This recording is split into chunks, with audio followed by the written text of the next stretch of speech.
Hello guys, this is my morning breakfast. Grabe, ito na naman. Lumpiang toge. Of course, nagprito rin ako yung natira ko gabing lumpiang. Ano yan? Shanghai. From Beijing, China. Ayan po, kakainin ko. Of course, meron tayong sausawan. Ayan. Sausawan. Ito naman, meron din po tayong koy na vinegar. Of course, pagkakain ko, ito kakain. Magtetake ko ng Forever Arctic Sea, Nature Min, at Fields of Green. Yan po yung tinitake ko sa araw-araw. I am endorsing Forever Living Products kasi since 2001 pa ako gumagamit niyan. And umiinom rin ako nasa kabilang kwarto kasi yung aloe vera nectar tinitake ko ngayon. Ayan, stay healthy every day and don't forget to give thanks for everyday blessings that we receive each day.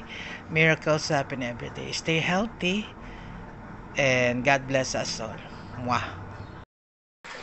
Guys, nagbabad ako ng mixed cuts from Dali. So ayan po siya, nakaprito na puro. Hindi ko po nakuhaan ka ganun. So ayan guys, piniprito ko na yung choice cuts. Ang sarap po, ibabad nyo lang siya sa patis,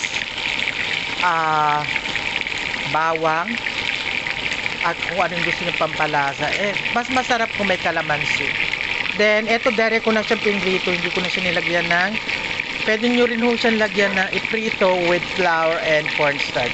Pwede rin po. Pero ako dere ko na siyang pinrito. Ang sarap po, promise.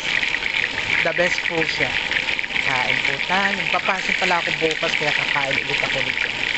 Yan. Tapos ito is tikiman time na. Guys, ito na yung finished product. Kakain ulit ako kasi magpapasting po kami sa Church of Jesus Christ of Latter-day Saints once a month. Nagpapasting ko. First Sunday of the month. We call it Fast and Testimony. Every first Sunday of the month. So kakain ako kasi magpapasting ako. Kakainin ko po yung ibang tinira ko para bukas po pagka-break ko ng fasting. Ang pinagsawsawan ko ng ano ba yan? Ng lumpia. Kain po tayo and don't forget to pray bago kumain. Pasalamat sa lahat ng blessing na ating pinagsasaluhan sa ating hapagkainan. Happy weekend to everyone and God bless us all. Yummy, yummy, yummy. Hello guys, thanks for watching and don't forget to click like and subscribe my YouTube channel. Maraming salamat po till my next vlog.